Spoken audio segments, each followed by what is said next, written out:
Good morning મિત્રો, આપણે આગળ વધીએ દાખલા ગણવામાં. તો એક દાખલો આપણને આપેલો છે કુલંબ બળ આધારિત અને કીધું છે કે આપેલા દરેક વિદ્યુત ભાર પર લાગતું પરિણામી બળ શોધો. અહીંયા તમને કીધું છે દરેક વિદ્યુત ભાર પર લાગતું બળ શોધવાનું છે. તો ત્રણ વિદ્યુત ભારો છે ક્યુ, ક્યુ અને માઇનસ ક્યુ. બે પોઝિટિવ છે, એક નેગેટિવ છે.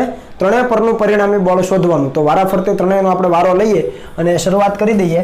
તો Q1 વિદ્યુત ભાર છે એના ઉપર કોના વડે બળ લાગે? તો Q2 અને Q3 વડે લાગે. ટૂંકમાં આ બંને વિદ્યુત ભારો આ Q1 ઉપર બળ લગાડે. જેના ઉપર બળ લાગે છે ત્યાં વિચાર કરવાનો કે બળ કઈ દિશામાં હશે. જેના ઉપર બળ લાગે છે ત્યાં વિચાર કરવાનો કે બળ કઈ દિશામાં હશે. તો સોલ્યુશનમાં આપણે જઈએ ડાયરેક્ટલી. તો ધ્યાન આપજો, આપણે પહેલા Q1 નો વિચાર કરીએ. જુઓ, Q1 છે એના ઉપર Q2 વડે કેવું બળ લાગે? તો જોઈએ તો ખ્યાલ આવે કે બંને કેવા છે? પોઝિટિવ. બંને પોઝિટિવ તો બંને વચ્ચે કેવું બળ? અપાકર્ષી બળ. એટલે Q1 ઉપર બળની વાત કરીએ તો ક્યાં લાગે? દૂરની દિશામાં. કેમ કે અપાકર્ષી બળના કારણે બંને દૂર જશે. તો ડાયરેક્ટ અહીંયા લખી શકાય કે બંનેને જોડતી રેખા પર ક્યાં બળ લાગશે? તો કે દૂર તરફ. પહેલા પર બીજા વડે તો શું લખાય? પહેલા પર બીજા વડે F12 મૂલ્ય લખીએ તો કે Q1 Q2 મૂલ્ય તો સરખા જ છે. Q એટલે Q2 અને બંને વચ્ચેનું અંતર કેટલું? અહીંયા ધારેલો આ અંતર આપણને આપી દીધા છે. ત્રણેય બાજુ છે એ એટલે કે સમ બાજુ ત્રિકોણ છે. તો બંને વચ્ચેનું અંતર a છે તો છેદમાં a². ક્લિયર? કે Q²/a². ઓકે. Q1 ઉપર હવે કોના વડે બળ લાગે? Q3 વડે. પણ બંને કેવા છે? પોઝિટિવ અને નેગેટિવ. તો Q1 ઉપર આ ક્યાં બળ લગાડશે? આકર્ષી પ્રકારનું, બંને વચ્ચે આકર્ષણ. તો નીચે તરફ બળ લાગશે. તો હું લખું તો અહીંયા આવું થાય કે ભાઈ આના ઉપર લાગતું બળ છે આ દિશામાં હોય અને એનું મૂલ્ય જો આપણે લખીએ તો F13 પહેલા પર ત્રીજા વડે કેટલું? તો કે Q1 Q2 મૂલ્ય જ લેવાનું છે, માઇનસને પણ પોઝિટિવ જ કાઉન્ટ કરવાનું મૂલ્યમાં. તો Q² બંને વચ્ચેનું અંતર a છે તો a². આ એને થોડો નીચે લખીએ એટલે ખ્યાલ આવે. ક્લિયર? તો બંને વિદ્યુત ભારો વડે જે આ Q1 ઉપર બળ લાગે છે મળી ગયા. ઓકે. બંને એક જ દિશામાં છે નહીં તો શું કરવું પડે? ઘટકો પાડીને પછી સરવાળો કરવો પડે અને એ રીતે આપણે પરિણામી શોધવાનું. તો આના ઘટકો પાડીએ મિત્રો તો શું થાય? તો ધ્યાન આપજો, આ જે ડોટેડ લાઈન કરું છે કઈ અક્ષ કહેવાય? તો કે x અક્ષ. દરેક વખતે આ રીતે લઈશું. અને જે ઊભી અક્ષ લઈએ આપણે સપોઝ, તો આ કઈ કહેવાય? y અક્ષ કહેવાય.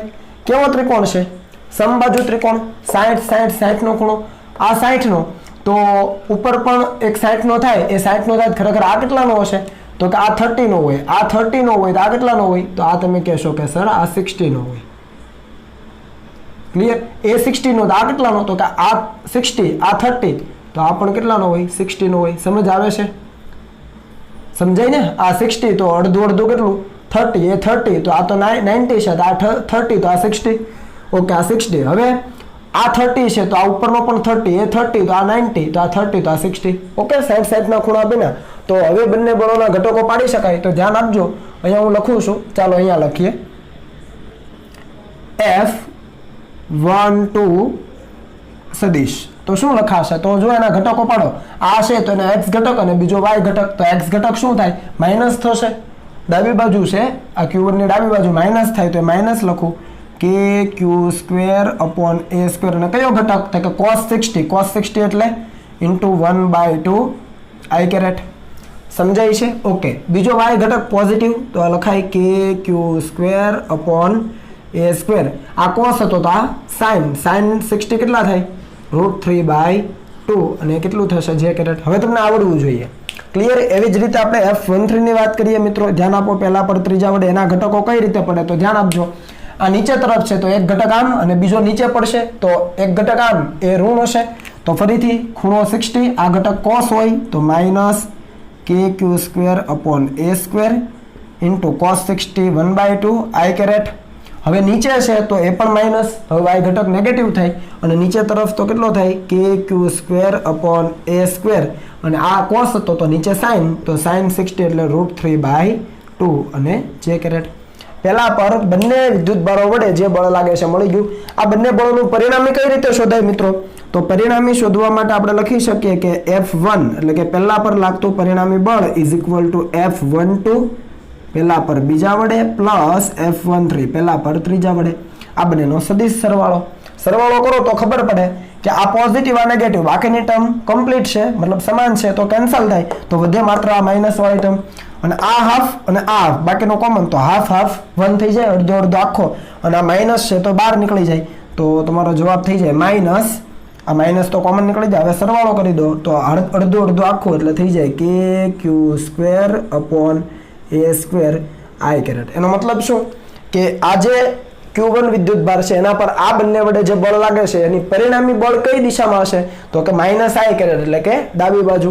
ક્લિયર? તો આ મળી ગયું આપણને પરિણામી બળ. આનું ધારો કે મૂલ્ય કે મિત્રો, તો મૂલ્ય લખી શકાય, તો મૂલ્ય અહીંયા લખીએ આપણે, ધ્યાન આપજો. અને મૂલ્ય શું થાય F1 નું, તો આપણે કીધેલું છે કે કોઈ પણ સદિશનું મૂલ્ય એટલે તેના ઘટકોના વર્ગોના સરવાળાનું વર્ગમૂળ. એટલે પહેલાનો y ઘટક એનો વર્ગ વત્તા બીજાનો પહેલાનો x ઘટક એનો વર્ગ વત્તા પહેલાનો y ઘટક એનો વર્ગ વત્તા પહેલાનો z ઘટક એનો વર્ગ. પણ z ઘટક છે જ નહીં, દ્વિપારિમાણિક છે, તો આપણે x અને y લઈએ. અહીંયા y ઘટક 0 જુઓ, i કેરેટ છે તો ખાલી x જ ઘટક, y ઘટક 0, તો તમે લેશો તો શું થાય, તો આનો સ્ક્વેર કરવાનો થાય ટૂંકમાં, આ જે અદિશ ઘટક છે એનો સ્ક્વેર, આ માઇનસ સાથે ગણવાનું, તો માઇનસ માઇનસ પ્લસ થઈ જાય, અને તમે કિંમતો મૂકો ને જવાબ લાવો તો તમને મળી જાય કે Q square upon A square. આ બધાને ખ્યાલ છે, ઓલરેડી તમે ધોરણ 11 સાયન્સમાં ભણી ગયા છો. તો મૂલ્ય આ રીતે શોધી શકાય. આ વાત કોની કરી, તો કે પહેલા વિદ્યુત ભાર પર લાગતું પરિણામી બળ, એવી રીતે દરેક પર. હવે Q2 અને Q3 નો વારો, ખ્યાલ આવે છે? તો હવે થોડું ધ્યાન આપજો, સ્પીડ કરીએ આપણે લખવામાં. અહીંયા આપણે પહેલું ટાઇટલ આપી દઈએ કે Q1 માટે. ચાલો આ Q1 માટેની ગણતરી કરી. અહીંયા બીજું આપીએ આપણે કોના માટે, Q2 વિદ્યુત ભાર માટે. જુઓ ધ્યાન આપો, Q2 વિદ્યુત ભાર માટે શું થાય, તો હવે Q2 ઉપર કોણ બળ લગાડે, Q1 અને Q3 કઈ કઈ દિશામાં જોઈ લઈએ. તો Q2 ઉપર Q1 ક્યાં લગાડે, બંને અપાકર છે એટલે વિરુદ્ધ દિશામાં, એટલે કે બંનેને જોડતી રેખા પર આ દિશામાં. બીજા પર પહેલા વડે મૂલ્ય કેટલું, કે Q square upon A square. Clear છે? ઓકે. બીજા પર ત્રીજો કઈ બાજુ લગાડે, ઋણ અને ધન આકર્ષી પ્રકારનું, તો આ દિશામાં લાગે, ધ્યાન આપજો. તો આ છે F. બીજા પર ત્રીજા વડે મૂલ્ય લખીએ તો એ થાય કે Q square upon A square. Clear છે? ઓકે. બંને બળો એક જ દિશામાં નથી, ઘટકો પાડીને સરવાળો લેવો પડે, તો ધ્યાન આપજો. અહીંયા હું ઘટકો પાડું છું, આ y અને આ તો x છે જ. હવે ખાસ ધ્યાન આપજો, આ કેટલો 60 હને, સમબાજુ છે તો 60, તો ઉપર કેટલો 30, એ 30 તો આ કેટલો 30, એ 30 તો આ કેટલો 60. સમજાયું? આ 60 તો આ 30, આ 30 તો આ x બન્યો ને, તો આ 30 તો આ 30, આ 30 તો આ 90 છે, તો આ 60. આનું આપણે લેવું પડે ને, તો x ઘટક y ઘટક મળી જાય. તો F21 ને આપણે લખીએ, આ તો જો એક જ ઘટક છે ઋણ x અક્ષની દિશામાં, એનો y ઘટક 0 છે, પણ આના લેવા પડે x અને y, x ઘટક પોઝિટિવ, y ઘટક નેગેટિવ. તો લખીએ આપણે કે F21 છે ને સદિશ તરીકે શું લખાશે, ધ્યાન આપો, કે q square upon a square, x ઘટક એટલે cos 60, તો પોઝિટિવ છે તો લખું છું કે Q square upon A square cos 60 એટલે હાફ, અને x પોઝિટિવ x એટલે i કેરેટ. ઓકે. બીજો ઘટક નેગેટિવ y માં છે, તો ઓલરેડી આગળ માઇનસ કરી દઈએ કે Q square upon A square, અને સાઇન આવશે તો √3/2 જે કેરેટ, કેમ કે આ cos 60 તો આ sin 60. ઓકે. ચાલો F23 ની વાત કરો મિત્રો, તો F23 શું છે, 2 પર 3 વડે, એનું શું આવે, તો માત્ર ને માત્ર x, પણ કેવો નેગેટિવ, આ બાજુ છે, આની ડાબી બાજુ એટલે નેગેટિવ, તો minus K Q square upon A square i caret, અને પ્લસ જો લખવું હોય તો લખાય 0 જે કેરેટ, y ઘટક નથી તો 0 જે કેરેટ. ઓકે. બંને બળો મળી ગયા. તો પરિણામી બળ F2 એટલે કે બીજા પર લાગતું પરિણામી બળ કેટલું, તો કે બીજા પર પહેલા વડે પ્લસ બીજા પર ત્રીજા વડે એનો સદિશ સરવાળો. જુઓ સદિશ સરવાળો કરો, અહીંયા શું છે કે Q square upon A square half positive, અહીંયા કે Q square upon A square, પણ કાંઈ ન હોય તો -1 હોય, તો i કેરેટ કોમન કાઢો, કે Q square upon A square common કાઢો, તો અડધામાંથી આખું જાય તો માઇનસ હાફ વધે, તો એ જવાબ થાય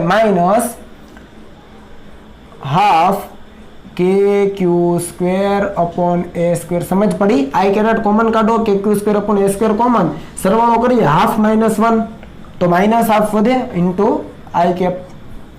ક્લિયર છે? ઓકે. અને આ બંનેનો સરવાળો કરો, આ તો ઓલરેડી 0 છે, તો minus K Q square upon A square into √3/2 જે કેપ. ઓકે, મળી ગયું પરિણામી બળ. ચાલો આનું મૂલ્ય કઈ રીતે મળે તો આપણે લખીએ F2 સદિશ ઇઝ ઇક્વલ ટુ ઘટકોના વર્ગોના સરવાળાનું વર્ગમૂળ, જેવું આપણે અહીંયા કર્યું સેમ કોપી. બરાબર? તો x ઘટક આ છે માઇનસ સાથે, y ઘટક પણ છે પણ માઇનસ સાથે. તો હું સીધું લખું છું, હવે સમજજો. આનું જ્યારે કરો તો શું થાય? તો એ થાય કે Q square upon 2a square અને એનો પણ સ્ક્વેર, આગળ માઇનસ લખવો પડે, પ્લસ y ઘટક શું છે તો કે minus K Q square upon A square into √3/2 અને એનો પણ સ્ક્વેર. અદિશ ઘટકો છે એનો સ્ક્વેર કરવો પડે નિશાની સાથે, જોઈ લો. તો જુઓ કે Q square upon A square, કે Q square upon A square common નીકળી જાય અને એનો વર્ગ એટલે વર્ગમૂળ નીકળી જાય. તો અહીંયા થાય કે Q square upon A square. ચાલો વર્ગમૂળ નીકળીને આટલું થઈ ગયું. અહીંયા શું વધે? 1/4 પોઝિટિવ પ્લસ 1/4 પ્લસ અહીંયા શું વધે? √3 નો સ્ક્વેર એટલે 3/4. 1/4 પ્લસ 3/4 કેટલું થાય? 1/4 પ્લસ 3/4, 4 ના છેદમાં 4 એટલે ઇન્ટુ 1. તો અહીંયા કંઈ કરવાની જરૂર નથી, મૂલ્ય આટલું થઈ ગયું. જુઓ અહીંયા કે Q square upon A square common, અહીંયા 1/4 પ્લસ અહીંયા શું થાય તો કે 3/4. 1/4 પ્લસ 3/4 તો 1 થઈ ગયું અને 1 નું રૂટ 1 જ થવાનું. તો આ તમારું મૂલ્ય થઈ ગયું. ક્લિયર? અને ત્રીજા માટે વિચારો, તો ત્રીજું છે Q3 માટે. ચાલો આવી જાઓ. હવે ઇઝી છે, હવે તમે જાતે પોઝ કરીને પણ ગણો, પછી જોઈ લેજો સોલ્યુશન. ચાલો Q3 ઉપર Q1 વડે કઈ બાજુ? આ પોઝિટિવ આ નેગેટિવ ઉપર તરફ લાગે, તો આપણે લખીએ કે આકર્ષી પ્રકારનું બળ હોય એટલે બળ છે આ દિશામાં લાગશે. કેટલું? તો અહીંયા લખી દઈએ, અહીંયા બહાર લખું F ત્રીજા પર પહેલા વડે કેટલું? કે Q square upon A square. આટલું લાગે. અને ત્રીજા પર બીજા વડે, આ નેગેટિવ આ પોઝિટિવ, આકર્ષી પ્રકારનું એટલે આ દિશામાં લાગે. કેટલું લાગે? તો હવે જગ્યા નથી, હું અંદર લખું F ત્રીજા પર બીજા વડે ઇઝ ઇક્વલ ટુ કે Q square upon A square. ફરીથી બંને એક જ દિશામાં નથી તો ઘટકો પાડવા પડે. આ ઓલરેડી x અક્ષ ઉપર છે એટલે એની ચિંતા કરવાની જરૂર નથી. ઓકે, આનો આ ઘટક છે તો આ કેટલો? 60. તો એક કયો પડે? કોસ અને બીજો સાઇન. બરાબર છે? આ તમે લઈ શકો. હવે હું ડાયરેક્ટ લખું છું, તો આપણે લખીએ કઈ પેનથી લખીએ? ચાલો ત્રીજા પર પહેલા વડે લખો. ત્રીજા પર પહેલા વડે કયું? તો કે આ એના ઘટકો, એક કોસ બીજો સાઇન. તો કે Q square upon A square અને કોસ 60 1/2 આઈ કેરેટ. હવે આવડે છે, બરાબર ને? ચાલો બીજા માટે y ઘટક પણ પોઝિટિવ જ થવાનું. ડાયરેક્ટ લખું છું કે Q square upon A square into √3/2 જે કેરેટ પોઝિટિવ જ રહેવાના, બધાને ખ્યાલ છે. ચાલો ત્રીજા પર બીજા વડે બોલો તો ભાઈ. ત્રીજા પર બીજા વડે આ દિશામાં છે, x ઘટક જ છે તો લખી શકાય કે Q square upon A square I caret પોઝિટિવમાં જ છે, બરાબર છે, ધન એક્સમાં, પ્લસ y ઘટક નથી તો 0 જે કેરેટ અથવા જે કેપ. ઓકે, મળી ગયું. તો આનું પરિણામી બળ કેટલું? એટલે કે ત્રીજા પર લાગતું પરિણામી બળ આપણે F3 કહીએ તો શું થાય? તો કે ત્રીજા પર પહેલા વડે આ પ્લસ ત્રીજા પર બીજા વડે. સિમ્પલ. ચાલો કરી દો બંનેનો સરવાળો. જો હવે બંને પોઝિટિવ, આઈ કેપ કોમન, કે Q square upon A square common, તો અહીંયા હાફ અને અહીંયા કંઈ નથી તો 1. તો હાફ પ્લસ 1 3/2. તો શું થવાનું? તો ડાયરેક્ટ લખું છું 3/2 K Q square upon A square I cap સદિશ છે એટલે આઈ કેપ લખવો પડે. 3/2 થવાનું. હાફ પ્લસ 1 તો 3/2. ઓકે, અને અહીંયા જે કેપમાં તો સીધું જ છે તો લખીએ કે ક્યુ સ્ક્વેર અપોન, ક્યુ કરજો ભાઈ વ્યવસ્થિત, કે Q square upon A square અને એનું થવાનું √3/2 જે કેપ. ચાલો આનું મૂલ્ય કીધું હોય તો મળી જાય. ચાલો તો શોધો, મૂલ્ય શોધો. F3 mode is equal two ઘટકોના વર્ગોના સરવાળાનું વર્ગમૂળ જેવું અહીંયા લીધું, બરાબર. તો આનું શું થશે? તો હું લખું છું, ધ્યાન આપજો. એનું થવાનું 3/2 K Q square upon A square એનો સ્ક્વેર, બરાબર, plus K Q square divided by A square into √3/2 નો સ્ક્વેર જુઓ તો શું કોમન નીકળે K Q square upon A square વર્ગ સાથે કોમન નીકળે, વર્ગ અને વર્ગમૂળ જાય તો શું વધે, તો અહીંયા લખું કે Q square upon A square common, એ તો છે જ. અહીંયા કેટલા વધે, સ્ક્વેર છે બરાબર છે, અહીંયાથી 2 પણ નીકળી જાય, 1/2 નો વર્ગ, અહીંયા 1/2 નો વર્ગ નીકળી જાય તો 2 ને પણ હું અહીંયા લખી દઉં છું એટલે ઇન્ટુ હાફ, એ તો નીકળી જાય વર્ગ વર્ગમૂળ. હવે શું વધ્યું, અહીંયા 3 નો વર્ગ 9 અને અહીંયા √3 નો વર્ગ 3, તો અહીંયા 9 + 3 ખ્યાલ આવે છે, 9 + 3 કેટલું થાય 12, પણ વર્ગમૂળમાં 9 + 3 પણ વર્ગમૂળમાં 12 છે, તો અહીંયા તમે લખશો વર્ગમૂળમાં 12. ઓકે, આ વર્ગમૂળમાં 12 ને શું લખાય, વર્ગમૂળમાં 4 × 3 લખાય. ઓકે, 4 ને તમે વર્ગમૂળમાંથી 12 કાઢો તો કેટલા વધે, 2√3 થાય, √12 એટલે 2√3 અને 2 કેન્સલ, તો જવાબ અંતિમ તમારો લખી દઉં છું અહીંયા, એ અંતિમ જવાબ તમારો આવશે √3 ટાઈમ કે Q square upon A square. Clear, આનું થાય 2√3, 2 કેન્સલ, √3 વધ્યું કે Q square upon A square. Simple છે. ઓકે, તો આ રીતના તમને કોઈ પણ દાખલાઓ મિત્રો આપ્યા હોય તો ઇઝીલી કરી શકાય, પણ કન્સેપ્ટ તમને આવડવો જોઈએ. ઓકે, અને સદિશની રીત ખાસ યાદ રહેવી જોઈએ, ઘટકો પોઝિટિવ છે નેગેટિવ છે એ પણ તમને ધ્યાનમાં રહેવું જોઈએ. તો મિત્રો આને તમે કોપી કરો, ત્યાર પછી આપણે આગળ વધીએ. ચાલો મિત્રો આગળ વધીએ. દાખલો આપણને આપેલો છે, આકૃતિ જુઓ અને કીધું છે કે Q4 પર પરિણામી બળ શોધો. Q4 ક્યાં છે જુઓ, એક તમને ત્રિકોણ આપેલો છે, દરેક બાજુની લંબાઈ a છે, સમબાજુ ત્રિકોણ છે અને ના મધ્ય કેન્દ્ર ઉપર તમને Q4 વિદ્યુતભાર મૂક્યો છે. તો આ Q4 = Q જે વિદ્યુતભાર છે એના ઉપર આપણે લાગતું પરિણામી બળ શોધવું છે. અને તમે જોઈ શકો છો કે આ જે ત્રિકોણ છે એના શિરોબિંદુઓ ઉપર Q1 = Q, Q2 = Q અને Q3 = Q. ટૂંકમાં સમાન મૂલ્યના વિદ્યુતભારો છે, એક સમાન વિદ્યુતભારો. આ ત્રણેય વિદ્યુતભારો આ કેન્દ્ર ઉપરનો જે Q4 છે વિદ્યુતભાર એના ઉપર બળ લગાડે. યસ, તો આપણે સૌપ્રથમ ત્રણેય વિદ્યુતભાર વડે જે દિશામાં બળ લાગે છે દિશાઓ ગણી લઈએ, મૂલ્ય ગણી લઈએ અને પછી ઘટકો લઈશું. ઓકે, જુઓ Q1 વડે Q4 પર કઈ દિશામાં બળ લાગે, તો બંને સજાતીય છે, પોઝિટિવ, એટલે નીચે તરફ બળ લાગે અપાકર્ષી બળના કારણે. તો આ દિશામાં બળ લાગે એને શું લખાય, તો લખાય F ચોથા પર પહેલા વડે, એટલે F4 ચોથા પર પહેલા વડે કે Q1 Q2 એટલે Q² અપોન આ અંતર આપણે જાણતા નથી, ધારી લો કે અંતર છે R, તો આપણે લખી શકીએ R². R આપણે શોધવું પડે કે Q1 Q2 અપોન બંને વચ્ચેનું અંતર આપણને ખબર નથી, તો આપણે ધારી લઈએ R, તો R². આ અંતર આપણે શોધવું હોય તો કઈ રીતે શોધાય, તો મિત્રો આ શિરોબિંદુથી આ ત્રિકોણ છે, સમબાજુ છે, તો શિરોબિંદુથી આ મધ્ય કેન્દ્ર સુધીનું અંતર છે એ જેટલું આ છે એટલું જ આ હોય, એટલું જ આ હોય. સમજાય છે? આ અંતર અને આ અંતર એક સમાન હોય તો આ પણ R જ હોય, આ પણ R જ હોય. તો R કઈ રીતે શોધાય, ધ્યાન આપજો. આ મધ્યગા છે, તો મધ્યગા છે સામેની જે બાજુ છે એનું સરખા ભાગમાં વિભાજન કરે. આ બાજુની લંબાઈ કેટલી a, તો આટલું a/2, આટલું a/2, તો આ a/2 લખાય. ક્લિયર છે? ઓકે, અને આખો ખૂણો 60 છે સમબાજુ, તો આ ખૂણો કેટલો થાય, 30 ડિગ્રી થાય.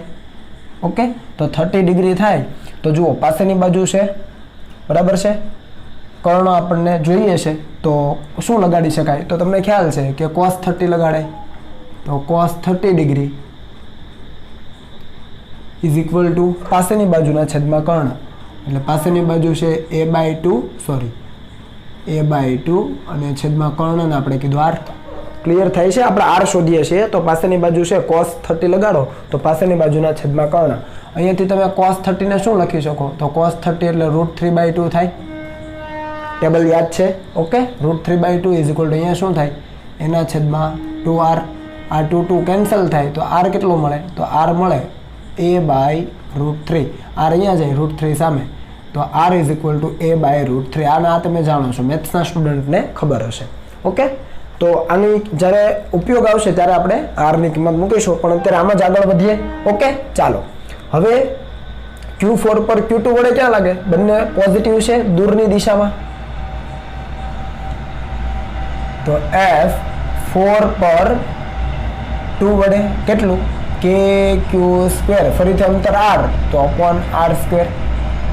સમજાય છે? ઓકે, અને એ જ રીતે ચોથા પર ત્રીજા વડે કઈ, તો કે બંને પોઝિટિવ છે તો દૂરની દિશામાં, તો ફરીથી આ દિશામાં કેટલું, તો કે 4 પર 3 વડે, એટલે F43 is equal two KQ² upon R². Okay, તો ત્રણ બળના મૂલ્યો છે એ KQ² upon R², KQ² upon R² અને KQ² અપોન R² મળી ગયા. ચાલો, આ મૂલ્ય મળી ગયા. મિત્રો આપણે દિશા લેવી હોય તો ત્રણ એક દિશામાં નથી, ઘટકો પાડવા પડે. આ એક જુઓ ઋણ વાયમાં છે એટલે એની ચિંતા નથી, તો આનું પહેલા લખી લઈએ. ધ્યાન આપજો. F41 is equal to 0 i caret, કેમ કે એક્સ દિશાનો કોઈ ઘટક નથી.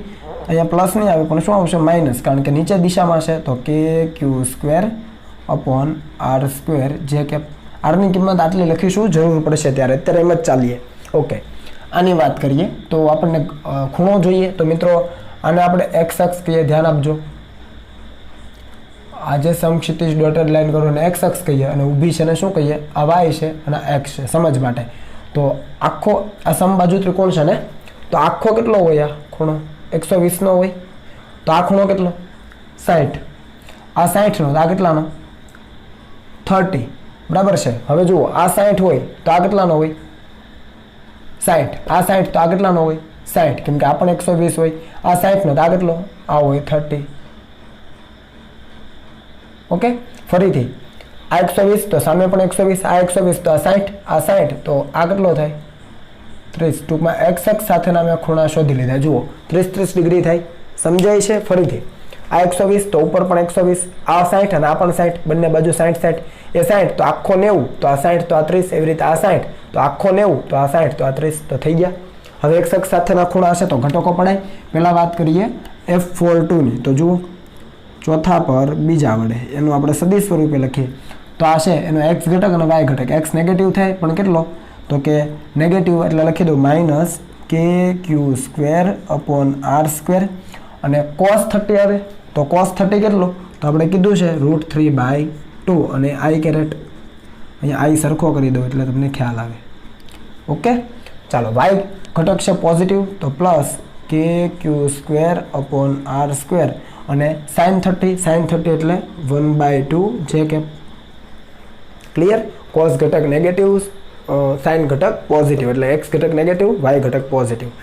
ચાલો, ચોથા પર ત્રીજા વડે લઈએ. જુઓ, ધ્યાન આપજો. ચોથા પર ત્રીજા વડે આ છે તો x ઘટક પણ પોઝિટિવ, y ઘટક પણ પોઝિટિવ, સેમ ટુ સેમ.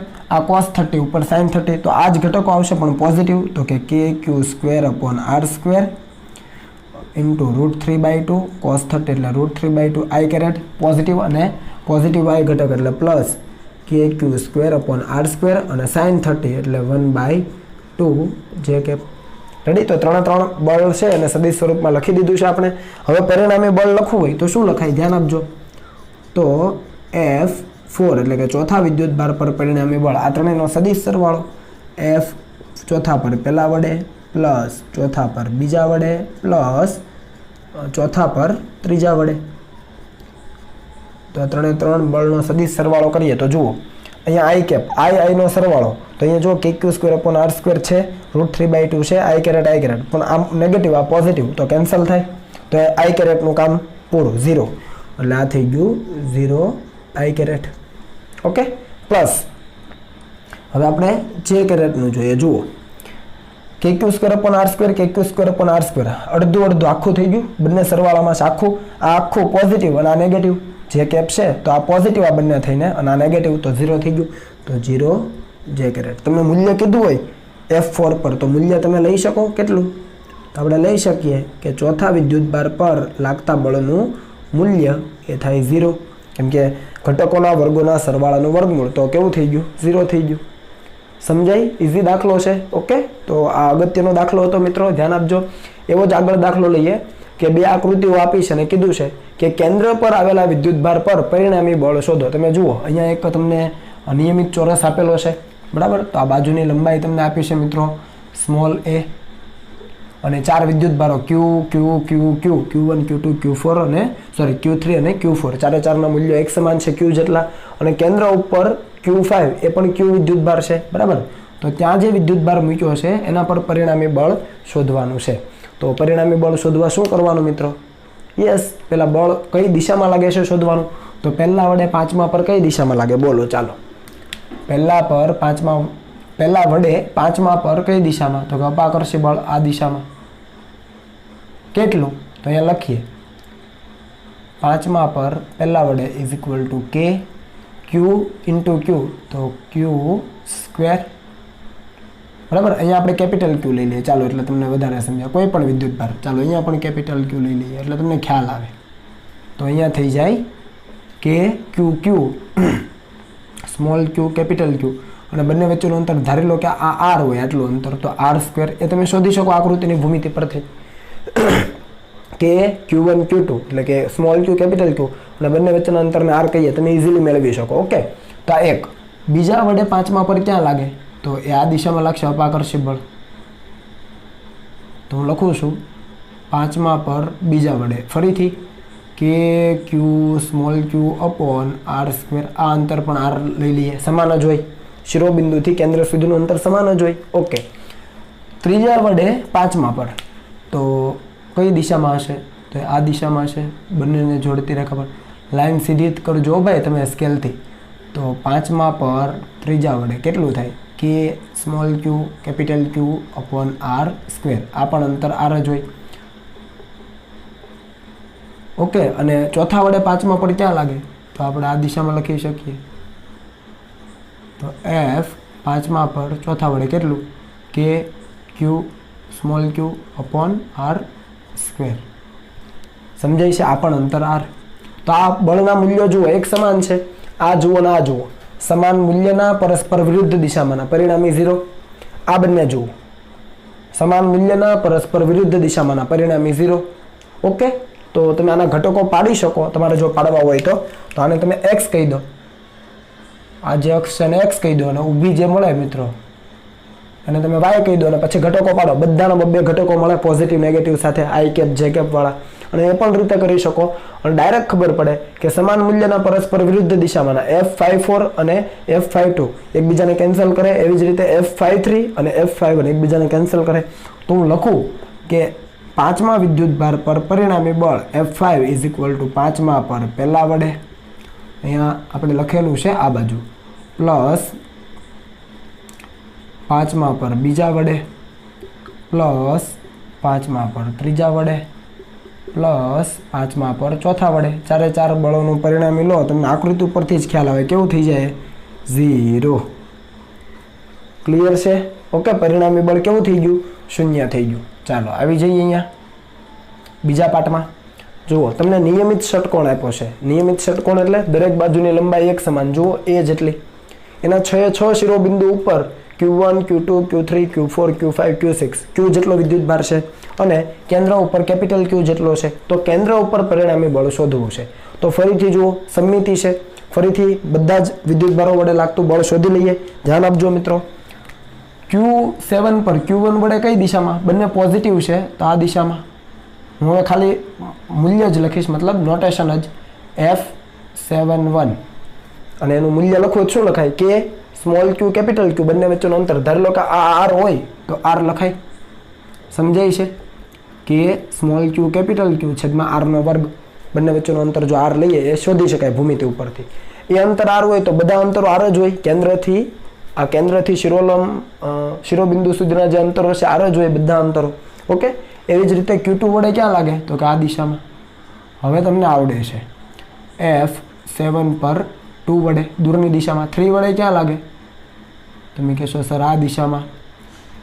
7 પર 3 વડે. 4 વડે ક્યાં લાગે? તો એ ઉપર લાગે,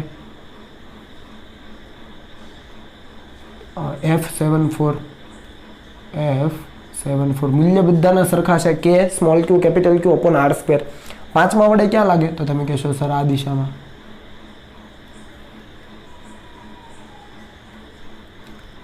F7 પર 5 વડે. છઠ્ઠા વડે ક્યાં લાગે?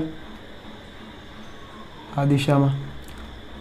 F7 પર 6 વડે. બરાબર, બધાના મૂલ્યો આટલા જ છે. હું કોઈ એકનું મૂલ્ય લખી દઉં K Q capital Q upon R square. R શોધી શકાય, બરાબર, ભૂમિતિ ઉપરથી. ફરીથી જુઓ, આ બંને બળો F73 F76 સમાન મૂલ્યના પરસ્પર વિરુદ્ધ દિશામાંના, અસર કેન્સલ કરે. આ બંને પણ કેન્સલ થઈ જાય અને ઉપર નીચેના પણ કેન્સલ થઈ જાય, કેમ કે સમાન મૂલ્યના પરસ્પર વિરુદ્ધ દિશામાંના. તો F7 એટલે કે 7મા ઉપર લાગતું પરિણામી બળ કેટલું થાય? તો કે બધા જ બળનો સદિશ સરવાળો. આ રીતે F71 પ્લસ F72 ક્યાં સુધી? F76 સુધી સદિશ સરવાળો, અને એ કરો એ તમને કેવો મળે? 0 મળે. અહીંયા પણ 0 મળે છે. જુઓ પાંચમા વિદ્યુત ભાર પર, ટૂંકમાં જે કેન્દ્ર ઉપર મૂકેલો એના પર. રેડી? તો આ દાખલો જુઓ, આ જુઓ કે આ જુઓ, અહીંયા પણ મૂલ્ય તો 0 જ છે, અથવા તમે આ જવાબ જુઓ તો 0 જ છે. તો કેન્દ્ર ઉપર જે વિદ્યુત ભારો મૂક્યા છે એના પર પરિણામી બળ 0 મળે છે. તો એના ઉપરથી આપણે તારણ શું આપી શકીએ? તો તારણ અહીંયા લખ્યું છે મિત્રો, ધ્યાન આપજો કે નિયમિત બહુકોણ, આ સમબાજુ ત્રિકોણ છે કે નિયમિત ચોરસ છે કે નિયમિત ષટકોણ છે, અને નિયમિત ષટકોણ કહેવાય, દરેક બાજુની લંબાઈ સરખી છે, તો નિયમિત બહુકોણ કહેવાય. બરાબર છે? દરેક બાજુની લંબાઈ સમાન હોવાના કારણે. તો એ નિયમિત બહુકોણના દરેક શિરોબિંદુ પર સમાન વિદ્યુતભાર મૂકતા તેના કેન્દ્ર પર આવેલા વિદ્યુતભાર પર પરિણામી બળ 0 થાય. રિપીટ કરીએ, નિયમિત બહુકોણના દરેક શિરોબિંદુ પર એક સમાન વિદ્યુતભાર મૂકતા તેના કેન્દ્ર પરનો જે વિદ્યુતભાર છે એના પર પરિણામી બળ 0 થાય. જુઓ એક સમાન વિદ્યુતભાર છે Q Q Q, અહીંયા પણ Q Q Q Q, અહીંયા પણ જુઓ એક સમાન વિદ્યુતભારો છે. શિરોબિંદુ પર સમાન વિદ્યુતભાર મૂકીએ, શિરોબિંદુ પર સમાન વિદ્યુતભાર મૂકીએ તો કેન્દ્ર પરનો જે વિદ્યુતભાર છે એના પરનું પરિણામી બળ 0 થાય. જુઓ 0 0 0. આ વિદ્યુતભાર પછી કોઈ પણ હોય, આ સ્મોલ q છે, કદાચ નેગેટિવ હોય તો પણ કંઈ વાંધો નથી. એ માઇક્રોકુલમમાં પણ હોય, મિલીકુલમમાં પણ હોય, કોઈ ડઝન્ટ મેટર. ટૂંકમાં ત્યાં કોઈ પણ વિદ્યુતભાર હોય, આ જો એક સમાન હશે તો વાર્તા પૂરી. પરિણામી બળ કેન્દ્ર ઉપર કેવું થઈ જશે? 0 થઈ જશે. તો આ કન્સેપ્ટ તમારે ખાસ યાદ રાખવાનો છે, પરીક્ષાની દ્રષ્ટિએ પણ ખૂબ ઉપયોગી છે. ગમે ત્યાં હાસ્યામાં કે ત્યાં નોંધ પણ કરી રાખજો. ઓકે, ચાલો. તો આ જે કન્સેપ્ટ આપણે શીખ્યા છીએ મિત્રો, એના આધારિત તમને દાખલાઓ હોમવર્ક આપી દઉં. તો ઉદાહરણનો દાખલા નંબર 1.6 અને 1.7 આ મેથડના છે, કરજો. ન સમજાય તો મને પૂછી લેજો. અને એવી જ રીતે સ્વાધ્યાયનો દાખલા નંબર 1.6, ઉદાહરણના 1.6 1.7 અને સ્વાધ્યાયનો 1.6 આ જ મેથડના દાખલાઓ છે. ઇઝી છે, તમને આવડી જશે. માત્ર મૂલ્યો બદલાયા, પણ કન્સેપ્ટ આ કે બળ કઈ રીતે ગણવું છે, એના ઘટકો કઈ રીતે પાડવા છે, કન્સેપ્ટ આ, અને પછી તમે પરિણામી બળ જે પણ કંઈ ટૂંકમાં તમને રકમમાં કીધેલું છે એ પ્રમાણે ગણજો, આવડી જશે. છતાં પણ ન સમજાય તો તમે મને પૂછી શકો છો. ઓકે, તો મિત્રો તમે આને કોપી કરી લો, ત્યાર પછી આપણે આગળ વધીએ. ચાલો મિત્રો, આપણે અગાઉનું જે બોર્ડ ભર્યું એમાં એવું જોયું કે નિયમિત બહુકોણ હોય એના બધા શિરોબિંદુઓ ઉપર એક સમાન વિદ્યુતભાર લઈએ, અને એ એક સમાન વિદ્યુતભારોના કારણે કેન્દ્ર ઉપર રહેલા વિદ્યુતભાર પર પરિણામી બળ ગણીએ તો કેવું થતું હતું? 0 થતું હતું. તો એ કન્સેપ્ટનો ઉપયોગ આપણે થોડો અલગ રીતે કરીને ગમે તેવા ટ્રિકી દાખલાઓને સારી રીતે સોલ્વ કરી શકીએ. એવું એક ઉદાહરણ અહીંયા લીધું છે મિત્રો, ધ્યાન આપો કે એક નિયમિત પંચકોણ આકૃતિ તમે જોઈ શકો છો. પંચકોણ છે 5 ખૂણાઓ વાળી આકૃતિ, અને દરેક બાજુની લંબાઈ એક સમાન છે. બરાબર? તો નિયમિત પંચકોણના 4 શિરોબિંદુ પર સમાન વિદ્યુતભાર મૂકી કેન્દ્ર પરના વિદ્યુતભાર પર પરિણામી બળ ગણો. જુઓ 4 શિરોબિંદુ પર એક સમાન વિદ્યુતભાર Q Q Q Q મૂક્યો છે, અને આપણને કીધું છે કે કેન્દ્ર પરના વિદ્યુતભાર એટલે કે કેપિટલ Q ઉપર પરિણામી બળ શોધવાનું છે. કેન્દ્રથી શિરોબિંદુનું અંતર એ લો. કેન્દ્રથી શિરોબિંદુનું અંતર, આ જે વિદ્યુતભારો સુધીનું અંતર છે એને કેવું કીધું છે? સ્મોલ a લેવાનું કીધું છે. ક્લિયર? તો મિત્રો ધારી લો કે આ પાંચે 5 1 2 3 4 ના અહીંયા કોઈ નથી વિદ્યુતભાર, પણ 5 વિદ્યુતભાર Q જેટલા મૂક્યા હોત તો આ Q ઉપર પરિણામી બળ કેટલું? 0. ઓકે, તો એ જ વસ્તુ અહીંયા લખી છે કે આપેલા નિયમિત પંચકોણના દરેક શિરોબિંદુઓ પર, અહીંયા 4 છે પણ 5 ઉપર જો દરેક શિરોબિંદુઓ ઉપર સમાન વિદ્યુતભાર ગોઠવીએ તો કેન્દ્ર પર આવેલા આ કેપિટલ Q વિદ્યુતભાર પર પરિણામી બળ 0 થાય. એ કન્સેપ્ટ આપણે સમજ્યા. ફરીથી 5 શિરોબિંદુ પર Q જેટલો વીજભાર હોય તો 5ના લીધે આ Q ઉપર પરિણામી બળ કેટલું? 0. એ સ્ટેટમેન્ટ આપ્યું.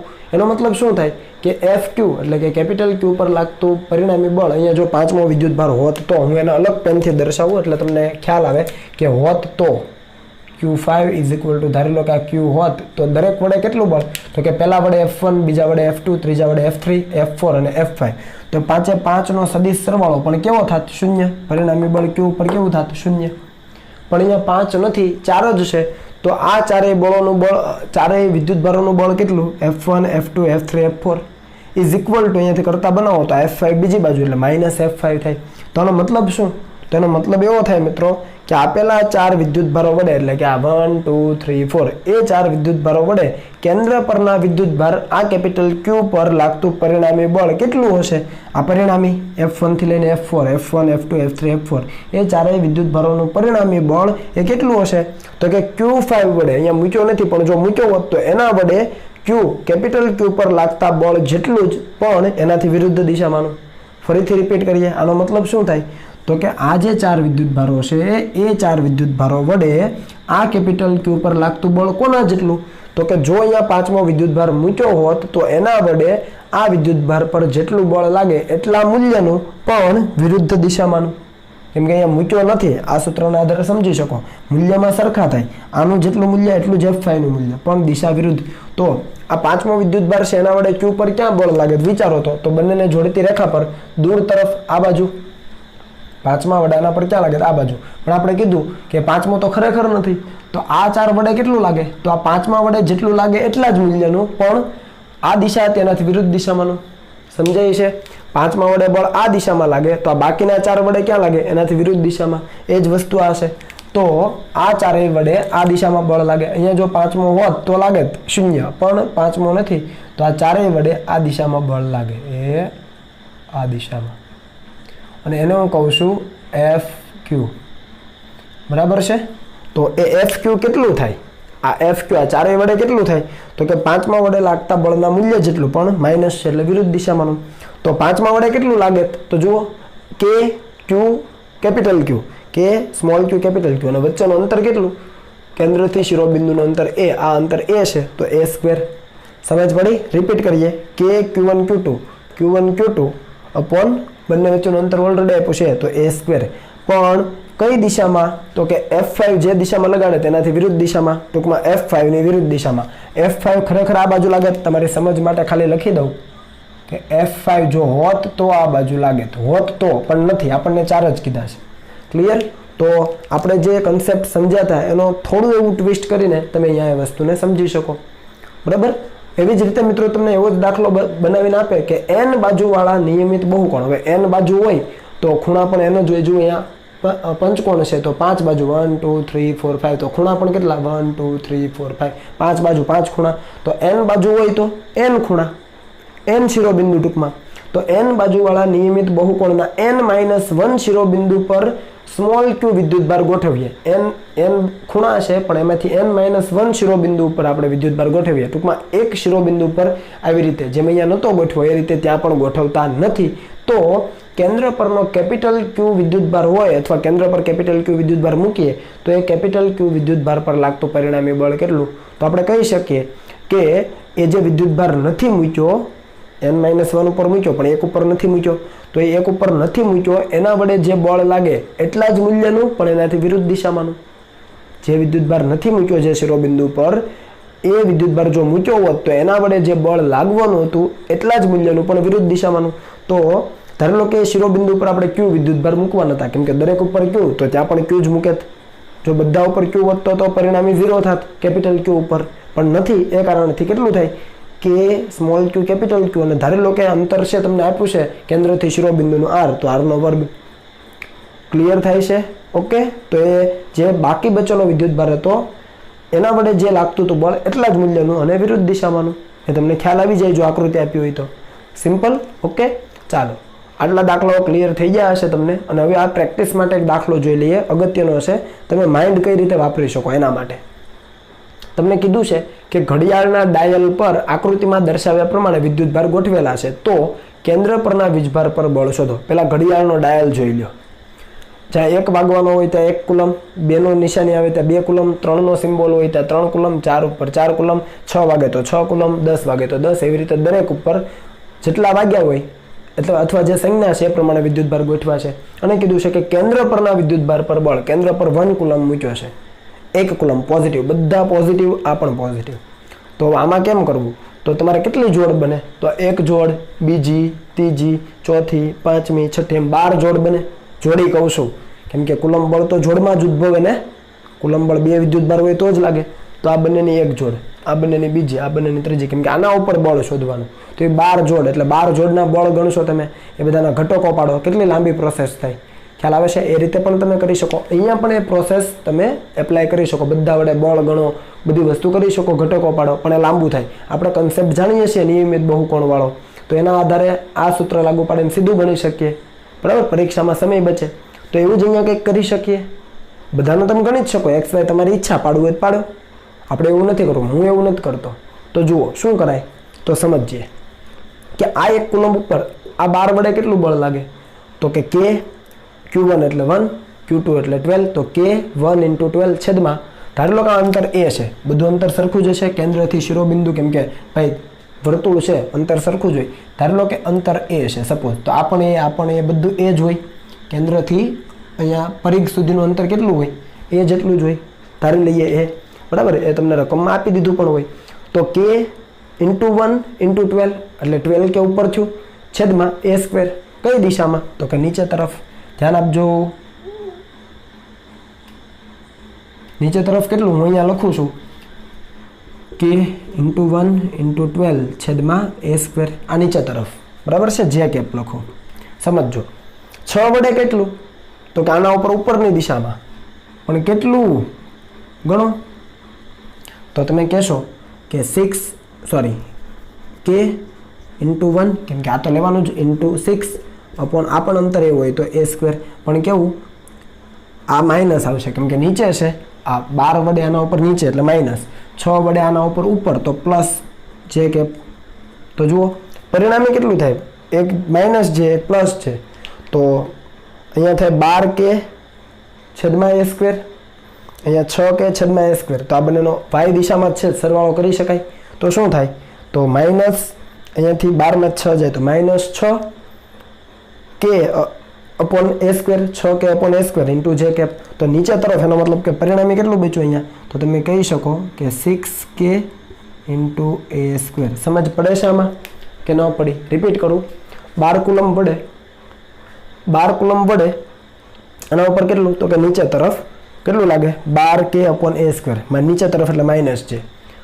6 કુલમ વડે આના ઉપર કેટલું લાગે, ઉપર તરફ, તો કે 6k અપોન a², પણ ઉપર તરફ, તો બંનેનું પરિણામી કેટલું થઈ જાય, તો ઉપર જે છે એટલે આમાંથી નીચેથી બાદ કરી દો, અથવા બંનેની બાદબાકી લઈ લો, તો 12k અપોન a² અને 6k અપોન a², સરવાળો કરો, આ પોઝિટિવ આ નેગેટિવ, તો નીચે તરફ વધે -6k અપોન a², પણ નીચે તરફ તો એ લખવાની જરૂર નથી, તો આ બંનેનું પરિણામી થઈ ગયું. ક્લિયર? ઓકે. હવે આની વાત કરો, 1 કુલમ વડે આના ઉપર કેટલું, તો કઈ બાજુ, આ બાજુ કેટલું, 1k × a², 1 × 1 × k, Q1 Q2 upon a², તો 1k × a² આ બાજુ, 7 વડે કેટલું, તો કે ઉપર તરફ કેટલું, 7k/a², તો 7k/a² આ બાજુ, 1k/a² આ બાજુ, તો ઉપર કેટલું વધ્યું, 6k/a². ખ્યાલ આવે છે? તો આને લખવાની જરૂર નથી, હું એરો કાઢી નાખું, આ દિશામાં કોઈ બળ જ નથી, બરાબર, પરિણામે લઈ લીધું છે એટલે હવે લખવાની જરૂર રહેતી નથી. તો આ બાજુ કેટલું બચે, તો તમે કહેશો કે આ બચે છે 6k/a². ચાલો 2 માટે જુઓ, 2 અને 1 માટે, આ બાજુ કેટલું, 2k/a², 8 વડે 8k/a², 2k/a², 8k/a², તો ઉપર કેટલું વધ્યું, 2 નીકળી જાય તો 6k/a², તો આ વધ્યું 6k/a². સમજાઈ છે કે નથી સમજાતું? પછી જુઓ 3 અને 9 માટે જુઓ, 3 વડે આના ઉપર ક્યાં, તો કે આ બાજુ કેટલું, 3k Q1 Q2 એટલે 3k/a² આ બાજુ, આના વડે કેટલું આ બાજુ, 9k/a², તો 3 આ બાજુ 9 આ બાજુ, તો પરિણામે 6 આ બાજુ, તો આ બાજુ થઈ ગયું. આવી રીતે દરેકના તમે ગણશો ને પહેલાં એટલે તમને મળશે. 4 અને 10 માટે 4k/a² આ બાજુ, 10 આ બાજુ, તો અહીંયા કેટલું વધશે, તો એ વધશે 6k/a², અને આ માટે પણ તમે જોઈ લેજો, એ પણ તમને કેટલું મળશે, તો એ તમને મળશે 6k/a². સમજ આવે છે? બાજુની લંબાઈ એ લીધી આપણે, અંતર, બરાબર છે. તો આ રીતે તમને પરિણામી મળે. તો ઘટકો પાડવાની ઝંઝટમાંથી છૂટી ગયા આપણે, અને સામસામી હતા તો તમે કરી શકો સરવાળો બાદબાકી.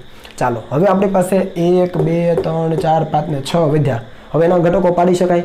તો આ જે 1 કુલમ છે એના ઉપર લાગતું બળ હું F1 કહી દઉં, ચાલો અહીંયા, અથવા F1c, 1 કુલમ પર પરિણામી બળ કેટલું, તો જોજો.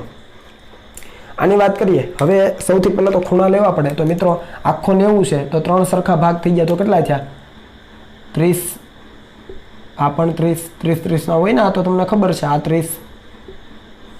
30 અને આ પણ 30, બધા 30 ના હોય, બરાબર. તો આની વાત કરીએ તો આનો બધાના પહેલા x ઘટક લઈએ. આનો x ઘટક વિચારો, આ ટોટલ કેટલું થાય x અક્ષ સાથે, 60, તો 6k/a² અને cos 60 કેટલા થાય 1/2. તો લખીએ x ઘટકની વાત કરું છું તો અહીંયા લખું 6k/a² ઇન્ટુ 1/2. બધાના x ઘટક એટલે i કેરેટ પછી લખીએ, બરાબર છે. cos 60 આવે, y ઘટક ભૂલી જાઓ, આનો બોલો 6k/a² તો આવે જ, પ્લસ 6k/a² અને cos 30 કેટલું √3/2, તો આ થાય √3/2. ક્લિયર. પછી આનું બોલો, આ તો x જ છે તો સીધું લખાય 6k/a². ચાલો આનું બોલો, આનો આ 30 ખૂણો થાય ને, આનો ઉપર સાથે x સાથે કેટલો 30, તો એનો કેટલો આના જેવું જ આવે 6k/a². એટલે અહીંયા હું 2 કરી દઉં તો ચાલે. જો આનું કેટલું થાય 30 એટલે 6k/a² cos 30, તો cos 30 એટલે √3/2. તો અહીંયા હું ઇન્ટુ 2 કરી દઉં. તો અહીંયા થોડું ચેન્જ કરીએ, ચાલો અહીંયા ચાલો અલગથી જ લખી દઉં, પ્લસ 6k/a² અને ઇન્ટુ √3/2. ઓકે. પછી આનો x બોલો, આ કેટલો આખો થયો 60, તો એનો 60 કરો એટલે cos 60 કેટલું 1/2, તો આના જેવું આવે તો તમારે થાય 6k/a². ઓકે, ટ્રેન આવી ભાઈ, જવા દો. ચાલો, તો આ 60 હતો તો 6k/a² cos 60 એટલે 1/2, તો આ થઈ ગયું 1/2. અને આ તો y છે એટલે લખવાની જરૂર નથી, તો આખાનું i કેરેટ થાય. સમજ પડી. 1 2 3 4 5 5 ઘટકો આવશે. તો જુઓ 1 2 3 1 2 3 4 ને 5 પાંચ આવી ગયા છે. ક્લિયર. ચાલો હવે y ઘટકની વાત કરીએ. y ઘટક જુઓ અહીંયા તો છે નહીં, આનો શું આવશે, આનો જે y ઘટક આવે એવો જ આનો આવશે. આનો નાનો કેન્સલ થાય કેમ કે આ 60 છે, આ પણ 60, તો ઉપર જેટલો એનો આનો એટલો નીચે. આ જુઓ અને આ જુઓ, જેટલો આનો ઉપર sin 6k/a² sin 60, તો આનો પણ એવું જ છે ને 6k/a² sin 60, પણ ઉપર પોઝિટિવ નીચે નેગેટિવ કેન્સલ. એવી રીતે આનો નાનો કેન્સલ થાય, બંને 30 છે તો sin 30 વાળા કેન્સલ થશે. ઓકે, આનું તો કંઈ આવે નહીં, તો વધે કોણ ખાલી વાયમાં, આ એક જ વધે. અને નીચે તરફ છે તો ડાયરેક્ટ માઇનસ કરીને જે કેરેટ, તો -6k/a² ઇન્ટુ જે કેરેટ. જુઓ આ તમારો જવાબ થઈ ગયો, ઇઝી. સમજાય છે. ઓકે, તો આ રીતે તમને કોઈ પણ સિમેટ્રી આપ્યું હોય તો તમે સામે કરીને એનું જે પણ કંઈ ફિટુસ થતું હોય અને ન્યુટ્રલ થતું હોય એકાબીજાનું સરવાળો બાદબાકી કરીને એ કરી દેવાનું અને અંતિમ જવાબ તમે લખી શકો. ઇઝી છે. ઓકે, તો હવે મિત્રો તમે આને કોપી કરી લો અને આવતીકાલે આપણે મળીશું આપણા નવા દાખલાઓ સાથે.